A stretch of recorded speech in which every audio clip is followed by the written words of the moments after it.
Hello students, আজকে আমরা কুলম্বের সূত্রের ভেক্টর রূপটা দেখব। আমরা আগের দিন কুলম্বের সূত্রটা দেখেছিলাম যে কুলম্বের সূত্রটা কি ছিল, যে এফটা কিনা এই যে Q1 এবং Q2 এর মধ্যে আকর্ষণ বা বিকর্ষণ বল, এই এফ ইকুয়াল টু ছিল কে Q1 Q2 by R square, যেখানে কেটা হচ্ছে কুলম্বীয় ধ্রুবক, ঠিক আছে। এবং আরটা কি, আর হচ্ছে Q1 ও Q2-র মধ্যে যেটা দূরত্ব, সেটা হচ্ছে আর, ঠিক আছে। তাহলে এইটা হয়ে গেল আমাদের কুলম্বের যে বল কাজ করছে, এই দুটোর মধ্যে যে বল কাজ করছে, আকর্ষণ বা বিকর্ষণ বল, তার মান।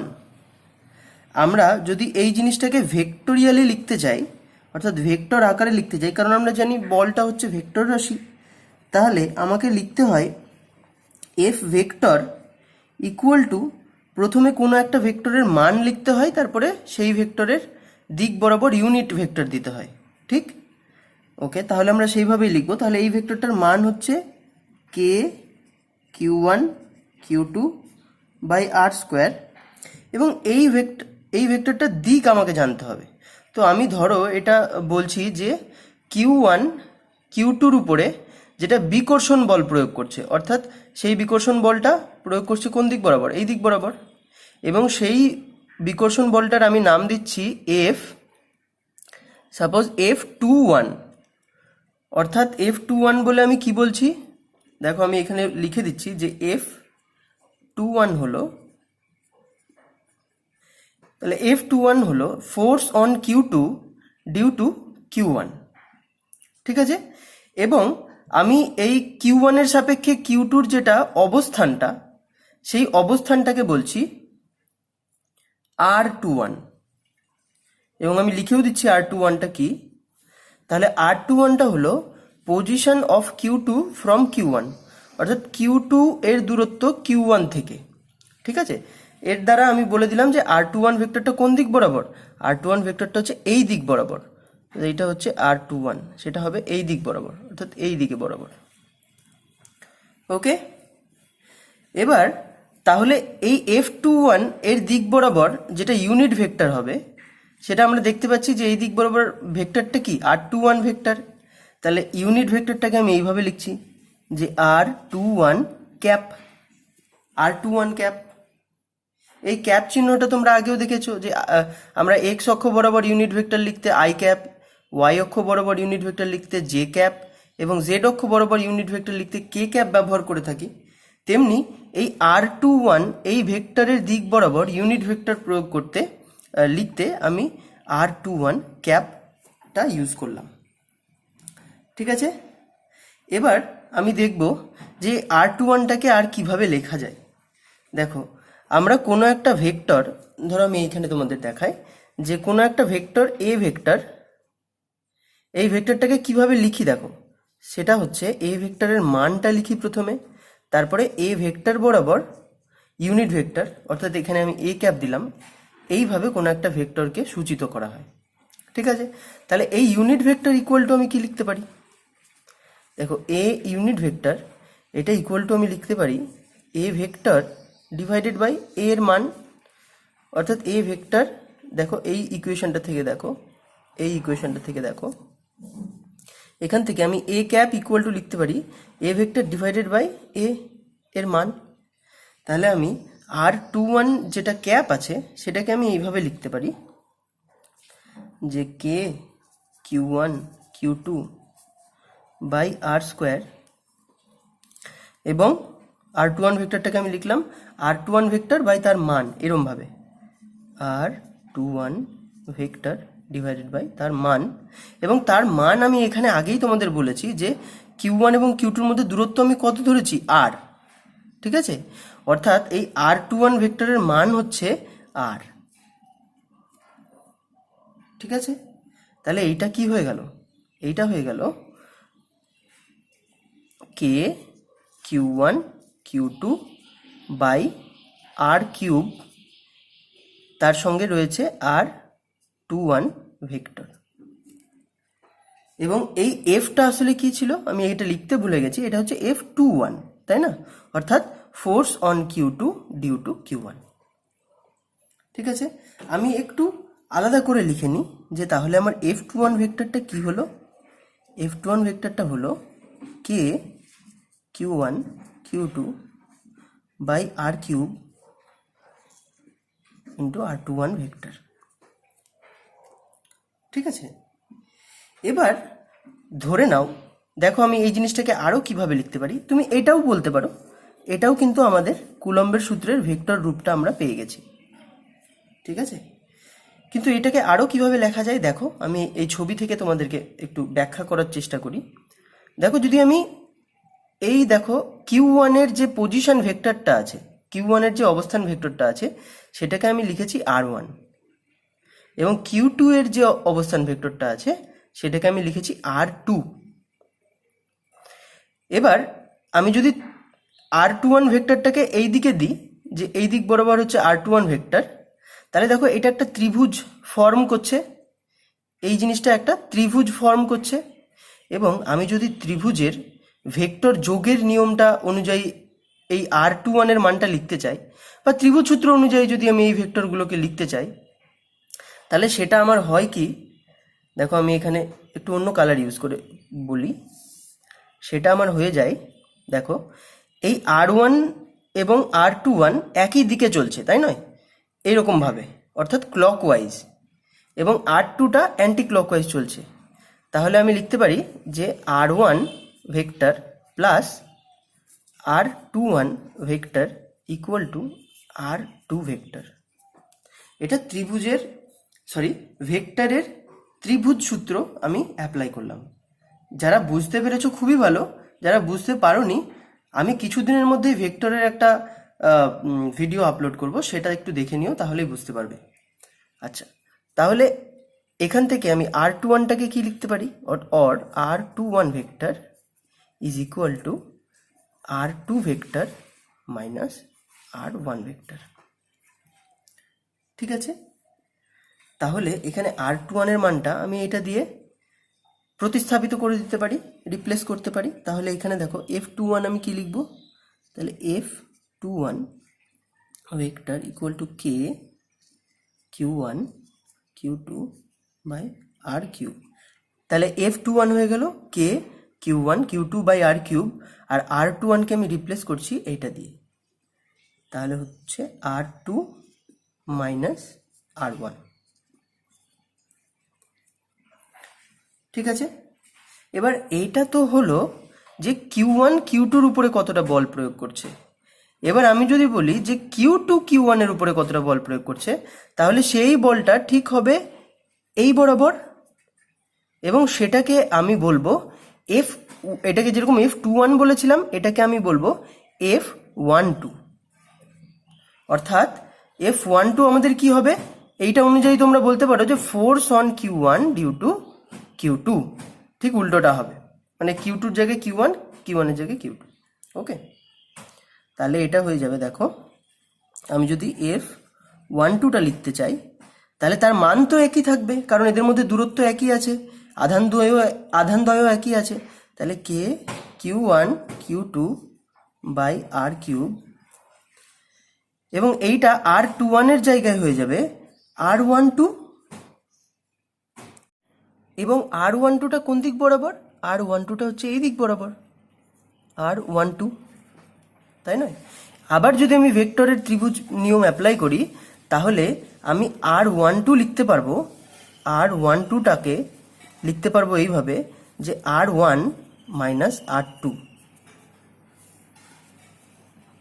এবার এই R1 মাইনাস R2 যদি আমি এখানে বসিয়ে দিই, তাহলে দেখো F12 আমার কি আসছে, F12 আমার আসছে K Q1 Q2 by R cube R1 minus R2।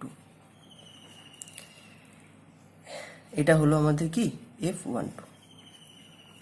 এবার এইখানে দেখো, আমি যদি এই R1 মাইনাস R2 থেকে মাইনাস একটা কমন নিই, তাহলে আমি এটাকে কি লিখতে পারি, minus K Q1 Q2 by R cube into R2 minus R1। ঠিক আছে, এবং এই মানটা আসলে কার মান, এই মানটা দেখো K Q one Q two by R cube R two minus R one, K Q one Q two by R cube R two minus R one, এটা হচ্ছে F21 এর মান। অর্থাৎ এটা আমার দাঁড়িয়ে গেল -F21। অর্থাৎ এই যে F12, এই F12 হলো -F21, F12 হয়ে গেল -F21। অর্থাৎ এই যে বলটা যেটা Q1 Q2 উপরে প্রয়োগ করছে সেই বলটা, এবং F12 অর্থাৎ যেটা Q2 Q1 এর উপর প্রয়োগ করছে, সেই বল দুটো সমান কিন্তু একে অপরের বিপরীত দিকে। এখান থেকে কি প্রমাণিত হয়? নিউটনের তৃতীয় সূত্র, রাইট? আচ্ছা, আশা করি তোমরা এই জিনিসটা খুব ভালোভাবে বুঝতে পেরেছো। চলো এবার তাহলে বলের উপরিপাতের নীতির যে কনসেপ্টটা রয়েছে সেটা আমরা একটু বুঝে নিই। সেখানে দেখো, যদি এর আগের ক্ষেত্রে আমরা অনলি দুটো আধান নিয়ে কথা বললাম, যদি দুটোর বেশি আধান থাকে, অর্থাৎ ধরো এখানে একটা আধান Q1 রয়েছে, এখানে রয়েছে Q2, এখানে রয়েছে Q3, এখানে রয়েছে Q4, এইভাবে ধরো অনেক কটা আধান রয়েছে। এবং এখন আমরা কোনো আধানের জন্য বল, কোনো আধানের উপরে বল কিভাবে নির্ণয় করব সেটা আমি বলার চেষ্টা করছি। এবং বলের উপরিপাতের নীতি বলে যে, ধরে নাও আমি এখানে Q1 আধানের উপর বল নির্ণয় করতে চাইছি বাকি আধানগুলোর জন্য, ঠিক আছে? তো এখানে বুঝতে পারছো Q1 আধানের উপরে Q2 বল প্রয়োগ করবে, Q3 বল প্রয়োগ করবে, Q4 বল প্রয়োগ করবে, তাই নয়? তো এরা বল প্রয়োগ করলে এদের বলটা আমি কিভাবে পাবো, মোট বলটা Q1 এর উপর কিভাবে পাবো সেটা বলছে। তাহলে শোনো, বলের উপরিপাতের নীতি বলছে যে Q2-র জন্য Q1 এর উপর বল, সেটা যেটা হবে ধরে নাও এই দিক বরাবর হবে, ঠিক আছে? এবং এই বলটা বাকি আধানগুলোর উপস্থিতির জন্য কোনোভাবেই প্রভাবিত হবে না, ওকে? অর্থাৎ বাকি আধানগুলো থাকলেও এই বলটা যা হবে, বাকি আধানগুলো না থাকলেও এই বলটা একই হবে। বলের উপরিপাতের নীতি এটাই বলে, ওকে? তাহলে ধরে নাও Q2 আধানের জন্য Q1 এর উপরে যেটা বল সেটা হচ্ছে F21 বলছি, F21, অর্থাৎ F2-র জন্য বল 1 এর উপরে, ঠিক আছে? তো এবার Q3-র জন্য বলটা কি হবে? ধরে নাও Q3-র জন্য বলটা হবে এদিক বরাবর, এবং সেটা হবে F31 বলছি সাপোজ। Q4-এর জন্য যেটা বল হবে সেটা হবে এদিক বরাবর, সেটাকে আমি বলছি সাপোজ F41, ঠিক আছে? তাহলে এই যে বলগুলো আমি পেলাম, এই বলগুলো যোগ করে, ভেক্টোরিয়ালি যোগ করে আমি মোট বলটা ক্যালকুলেট করতে পারবো Q1 এর উপরে। এবং Q1 এর উপরে মোট বলটা কি হবে সেটাকে যদি আমি F1 বলি, তাহলে সেটা হবে ইকুয়াল টু এই বাকি বলগুলোর ভেক্টর যোগফল, অর্থাৎ F21 plus F31 plus F41। এবং এইখানে যদি আরও আধান থাকতো, ধরে নাও n খানা আধান থাকতো, এখানে তো আমি 4 খানা আধানই দেখিয়েছি, ধরে নাও n খানা যদি আধান থাকতো, তাহলে এইভাবে এটা যোগ হতে থাকতো, plus dot dot dot plus up to Fn1, এইভাবে যোগ হতে থাকতো। অর্থাৎ এই জিনিসটাকে আমি এইভাবে লিখতে পারি যে সাম ওভার i ইকুয়াল টু, এখানে কত থেকে হচ্ছে 2 থেকে n অবধি, 2 to n Fi1, ঠিক আছে? আশা করি বলের উপরিপাতের নীতিটা বুঝতে পেরেছো। এটা কিছুই না, আর যে বাকি যেগুলো আধান আছে সেগুলো সবগুলোর জন্য আমি এই আধানের উপর বল নির্ণয় করব, এবং বল নির্ণয় করে সেগুলোর ভেক্টর যোগফল করব। তাহলেই আমি এই আধানটার উপরে বাকি আধানগুলোর জন্য মোট বলটা পেয়ে যাব। এবং আরেকটা ব্যাপার সেটা হচ্ছে Q1 এর উপরে Q2টা যেটা বল প্রয়োগ করবে সেটা অন্যান্য আধান দ্বারা প্রভাবিত হবে না। তাহলে এটা মাথায় রেখো। এবার চলো আমরা যে দুটো কনসেপ্ট শিখলাম, যে কুলম্বের সূত্রের ভেক্টর রূপ এবং বলের উপরিপাতের নীতি, এই দুটো দিয়ে দুটো অঙ্ক করে নিই। দেখো, আমাদের প্রথম অঙ্ক হচ্ছে এটা। এখানে বলেছে যে দুটো Q1 এবং Q2 আধান আছে যারা 10 সেমি দূরত্বে আছে একে অপরের থেকে, এবং বলেছে এই আধানদ্বয়ের যেটা সংযোগকারী সরলরেখা, সেই সরলরেখার উপর কোথায় +1 ইএসইউ আধান বসালে তার উপর প্রযুক্ত বল শূন্য হবে, এটা আমাদের ক্যালকুলেট করতে হবে। তাহলে দেখো, এটা বের করা খুবই সহজ এবং এটার জন্য সেরকম কিছু অঙ্ক করার দরকারও নেই, কারণ এখানে Q1 এবং Q2 দুটোই বলে দিয়েছে +20 ইএসইউ। ঠিক আছে, অর্থাৎ Q1 ও Q2-র মান সমান।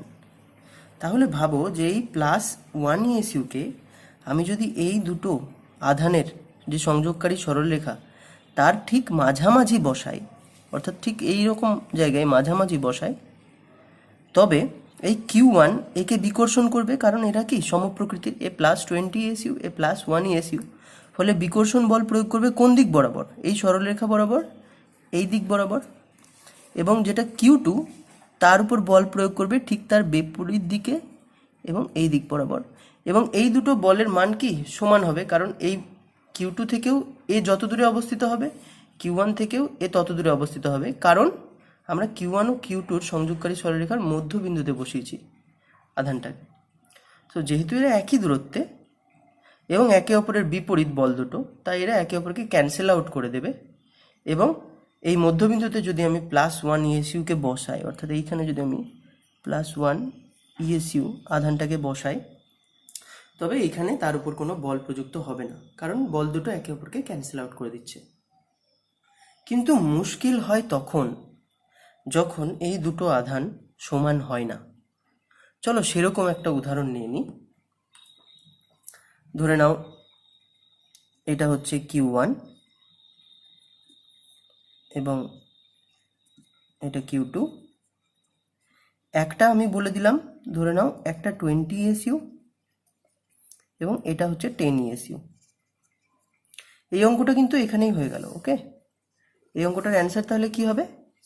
অ্যান্সার হবে মধ্যবিন্দুতে, এই Q1 ও Q2-র সংযোগকারী সরলরেখার মধ্যবিন্দুতে বসালে এর উপরে কোনো বল প্রযুক্ত হবে না। এবার আমরা একটা নতুন অঙ্ক করছি, যেখানে Q1 হচ্ছে 20 ইএসইউ, Q2 হচ্ছে 10 ইএসইউ। এবং আমি বলছি এখানে এই যে সংযোগকারী সরলরেখা আছে, এই সংযোগকারী সরলরেখার কোন বিন্দুতে 1 ইএসইউকে বসালে প্রযুক্ত বলটা শূন্য হবে। ঠিক আছে, তো দেখো স্বাভাবিকভাবে একটা জিনিস ভেবে দেখো যে Q2টা ছোট, অর্থাৎ 1 ইএসইউকে Q2-র কাছাকাছি বসাতে হবে, তবেই এই Q1-এর জন্য যে প্রযুক্ত বলটা হবে তবে সেটাকে ও ক্যান্সেল আউট করতে পারবে। আচ্ছা ধরে নাও, সেটা অবশ্য না ধরলেও হয়, মানে না ভাবলেও হয়। আমি জাস্ট ধরে নিচ্ছি যে ধরো বিন্দুটা হচ্ছে Q1 থেকে x দূরত্বে, Q1 থেকে x দূরত্বে, এবং এদের মধ্যে দূরত্ব আমি আগের মতোই বলে দিয়েছি 10 সেন্টিমিটার। ঠিক আছে, এদের মধ্যে যেটা দূরত্ব আছে সেটা হচ্ছে 10 সেন্টিমিটার। এবং আমি বললাম যে এই যে বিন্দুটা যেখানে আমি 1 ইএসইউ আধানকে বসিয়েছি +1 ইএসইউ, সেটা হচ্ছে Q1 থেকে x দূরত্বে। তাহলে Q2 থেকে কত দূরত্বে তোমরা বলতে পারবে? তাহলে Q2 থেকে এই যে দূরত্বটা, এই যে Q2 থেকে দূরত্ব, এটা হবে 10 - x। ক্লিয়ার? আচ্ছা, Q1-এর জন্য এই আধানের উপর প্রযুক্ত বল কত হবে সেটার আমি যদি মান লিখি, তাহলে ধরো F1 দিচ্ছি আমি, Q1-এর জন্য প্রযুক্ত বল, তাই F1 লিখছি। সেটা ইকুয়াল টু হবে K Q1 Q2/r² হয়। তাহলে এখানে Q1 হচ্ছে 20, Q2 অর্থাৎ এই আধানটা যেটা হচ্ছে 1 ইএসইউ /r², অর্থাৎ এর মধ্যে দূরত্ব সেটা হচ্ছে x ধরেছি আমি, তাই x²। এটা হয়ে গেল F1। এবং F2টা কি হবে? F2টা হবে K, এক্ষেত্রে Q2 হচ্ছে 10 × 1 এদের মধ্যে দূরত্ব তার স্কোয়ার, যেটা হচ্ছে 10 - x এর স্কোয়ার। এবং এই বিন্দুতে আধানের উপর বল তখনই শূন্য হবে যখন F1 আর F2 একে অপরের সমান হবে। ঠিক আছে, কারণ এরা একে অপরের বিপরীত দিকে, তাই এরা সমান হলে একে অপরকে ক্যান্সেল করে দেবে। অর্থাৎ এই দুটোকে আমি সমান করে নেব এবং সেখান থেকে আমি x এর মানটা বের করব। চলো সলভ করা যাক। তাহলে শর্তানুসারে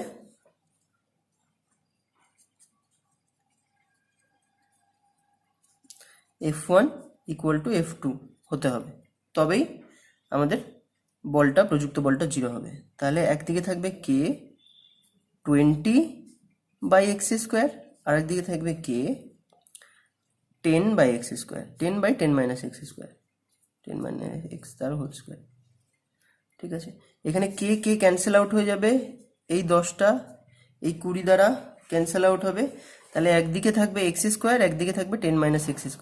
তাহলে সেটা আমি যদি লিখি তাহলে এটা হবে 10 - x তার whole square equal to 2 × 10 - x তার whole square equal to x²।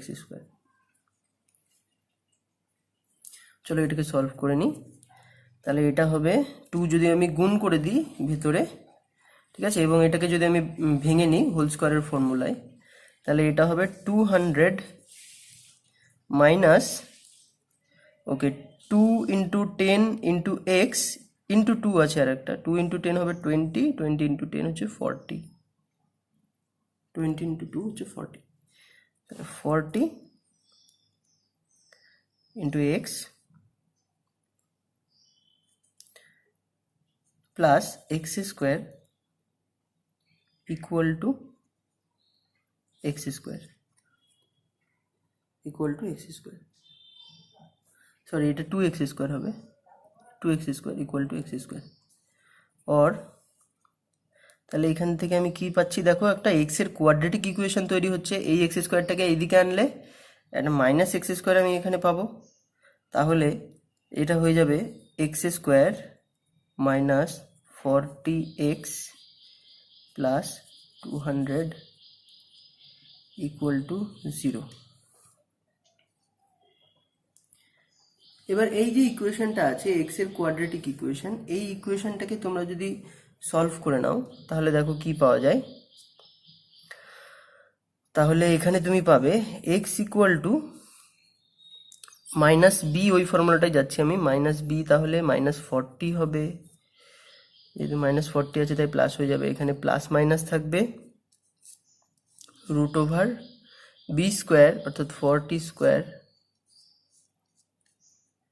Minus 4ac অর্থাৎ 4 × a × c, তাহলে 4 × 200 দ্যাট ইজ 800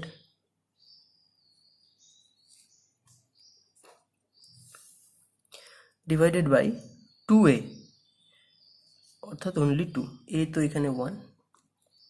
তাহলে দেখো x এর একটা মান দাঁড়াবে আমার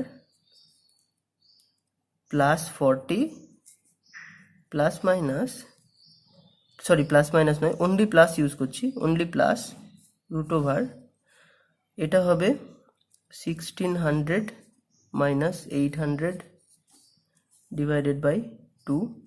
x এর আরেকটা মান হবে +40 minus 1600 minus 800 that is 800 by 2।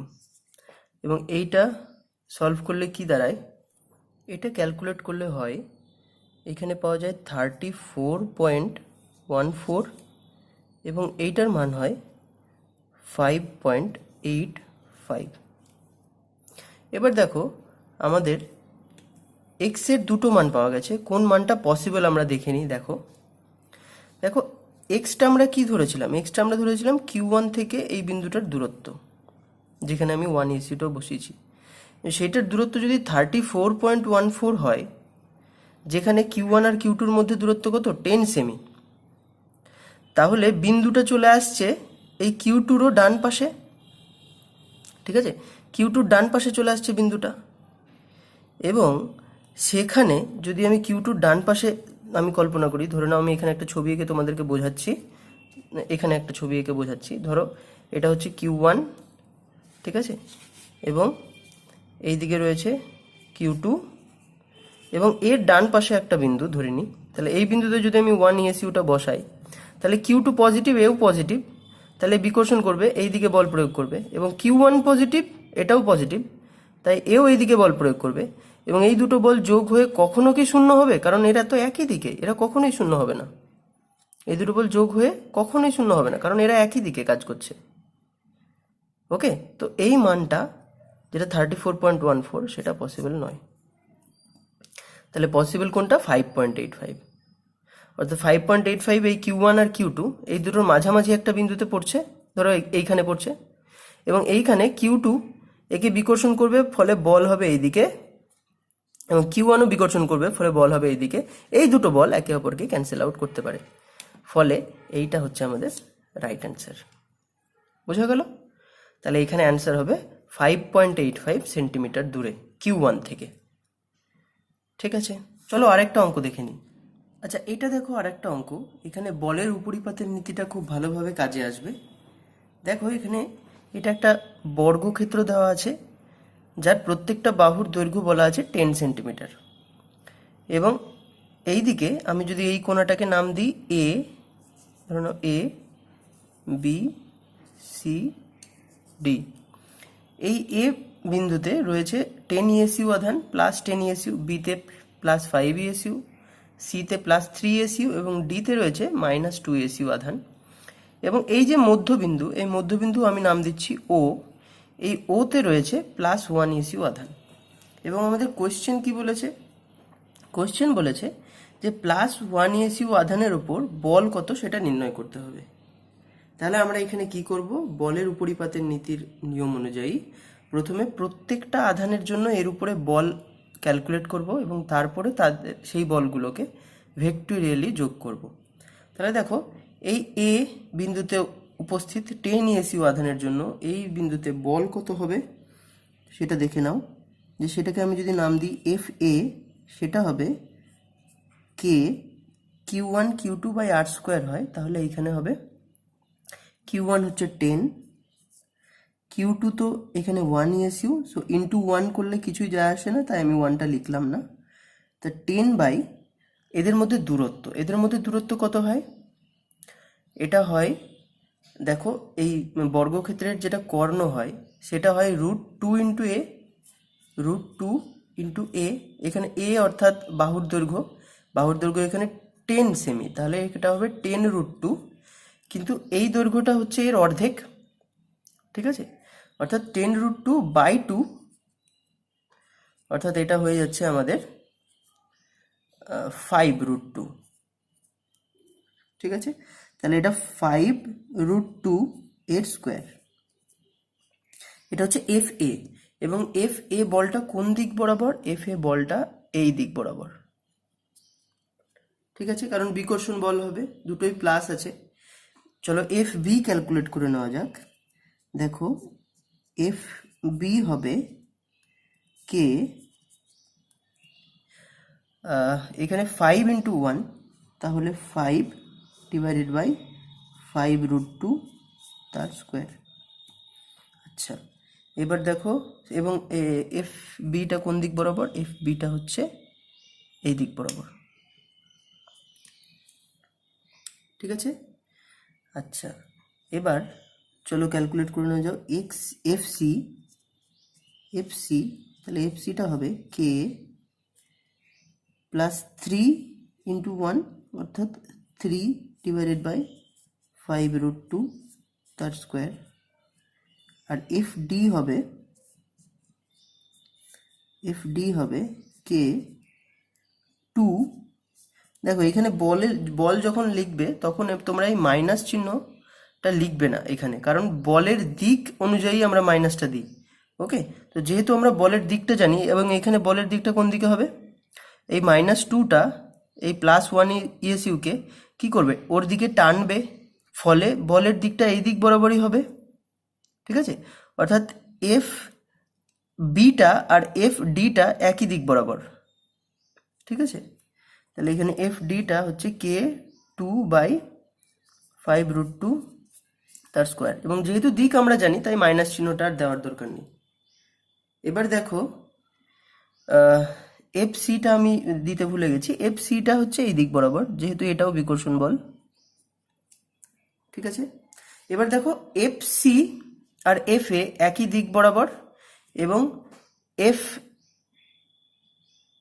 B এবং এফ ডি একই দিক বরাবর, অর্থাৎ একই সরল রেখার উপরে, একই রেখার উপরে। ওকে, তাহলে এই দুটো বলকে আমরা, এই চারটে বলকে আমরা ডাইরেক্টলি যোগ করতে পারবো। তাহলে দেখো এফ এ আর এফ সি এরা একে অপরের বিপরীত, অর্থাৎ আমরা এটাকে মাইনাস করব, বড় বলটা থেকে ছোট বলটা মাইনাস করব। বড় বল কোনটা? বড় বল হচ্ছে এফ এ, কারণ 10 উপরে আছে। ঠিক আছে, তাহলে এই দিক বরাবর যেটা বল হবে, অর্থাৎ এই রেখা বরাবর যেটা বল হবে, সেটা কোন দিক বরাবর হবে তোমরা জানো? তোমরা এই দিক বরাবর হবে, তাই না? কারণ এই দিকের বলটা বড়। এবং সেই বলটা কি হবে? সেই বলটাকে আমি যদি বলি, সাপোজ আমি সেই বলটার নাম দিলাম F1, তাহলে সেই F1 বলটা হবে FA মাইনাস FC, তাই তো? এবং সেটা হবে, দেখো এখান থেকে যদি আমি K ডিভাইডেড বাই 5√2 তার স্কোয়ারটাকে কমন নিয়ে নিই, তাহলে সেটা হবে 10 মাইনাস 3, 10 মাইনাস 3 অর্থাৎ 7, উপরে থাকবে 7। ঠিক আছে, আচ্ছা এবার এই দিক বরাবর বলটা দেখো দুটোই একই দিক বরাবর, তাই এই দুটোকে আমরা যোগ করে দেব। এবং সেটাকে যদি আমি বলি F2, তাহলে F2 বলটা হবে FB প্লাস FD, তাই তো? আচ্ছা, তাহলে এখানেও যদি আমি কমন নিয়ে নিই K 5√2 তার স্কোয়ার, দুটো যোগ করলে উপরে হবে 7। তাহলে দেখো এই বল দুটোর মান আমাদের একই, তাই নয়? মান একই। এবং আমরা জানি যে বর্গক্ষেত্রের কর্ণ একে অপরকে সমকোণে সমদ্বিখণ্ডিত করে, সমকোণে সমদ্বিখণ্ডিত করে। অর্থাৎ F1 আর F2 এর মধ্যে কোণ কত? এই কোণটা কত? এই কোণটা হচ্ছে 90 ডিগ্রি। ঠিক আছে, তাহলে F1 এবং F2 কে আমি যদি ভেক্টোরিয়ালি যোগ করি, তাহলে এদের মানটা হবে √,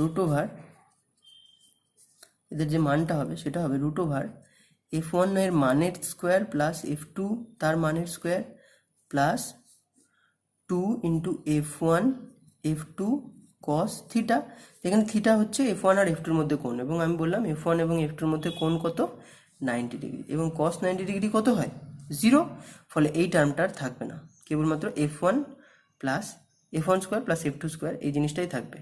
এবং যেহেতু F1 এবং F2 এই দুটোর মানই সমান, তাই এরকমভাবে লিখতে পারি আমি যে 2 ইন্টু F1 স্কোয়ার। ঠিক আছে, এবং 2 ইন্টু F1 স্কোয়ার লিখলে দেখো এটা কি থাকবে? তাহলে √2টা ব্র্যাকেটের মধ্যে থেকে যাবে, এবং F1 স্কোয়ারটা বাইরে এলে অনলি F1, অর্থাৎ একটা বলের মানটা আমি লিখে দেবো। তাহলে 7 ইন্টু K ডিভাইডেড বাই 5√2 এর স্কোয়ার, অর্থাৎ 25 ইন্টু 2 অর্থাৎ 50। তাহলে এটা হয়ে যাবে আমাদের F1 প্লাস F2, অর্থাৎ এই বলটার মান। ঠিক আছে, এই বলটার মান। এবার এই বলটার দিক কোন দিকে হবে? দেখো যেহেতু এটার দিক বের করা খুব সোজা, কারণ যেহেতু এই বল দুটোই সমান, এদের দুজনেরই মান সমান, তাই এদের মধ্যে যে কোণ রয়েছে তার লব্ধি এই কোণটাকে সমদ্বিখণ্ডিত করবে। অর্থাৎ বল দুটো একটা এরকম, একটা এরকম, এদের মধ্যে কোণ 90 ডিগ্রি, তাই এদের যেটা লব্ধি হবে, যেটা লব্ধি বল হবে, অর্থাৎ F1 প্লাস F2 করে যে লব্ধি বলটা আমি পেয়েছি, এই লব্ধি বলটা এই কোণটাকে 90 ডিগ্রিকে সমদ্বিখণ্ডিত করবে। অর্থাৎ এই যে কোণটা হবে, এই কোণটা হবে 45 ডিগ্রি। ঠিক আছে, তাহলে এর যদি দিক জানতে হয়, তাহলে আমরা এই দিকও বলে দিতে পারবো যে F1 এবং F2 যোগফলের ফলে যেটা লব্ধি বল তৈরি হলো, সেটা F1 এর সঙ্গে 45 ডিগ্রি এবং F2 এর সঙ্গে 45 ডিগ্রি কোণ করে রয়েছে। বোঝা গেল? আশা করি তোমাদের ভিডিওটা ভালো লেগেছে এবং এখান থেকে তোমরা এই কুলম্বের সূত্রের কনসেপ্টটা এবং বলের উপরিপাতের কনসেপ্টটা ভালো করে বুঝতে পেরেছো। যদি না বুঝতে পারো, যদি কোনো কনফিউশন থাকে, তাহলে আমাকে কমেন্ট করো, আমি যথাসম্ভব উত্তর দেওয়ার চেষ্টা করব। তাহলে চলো নেক্সট ভিডিওতে দেখা হবে। Thanks for watching.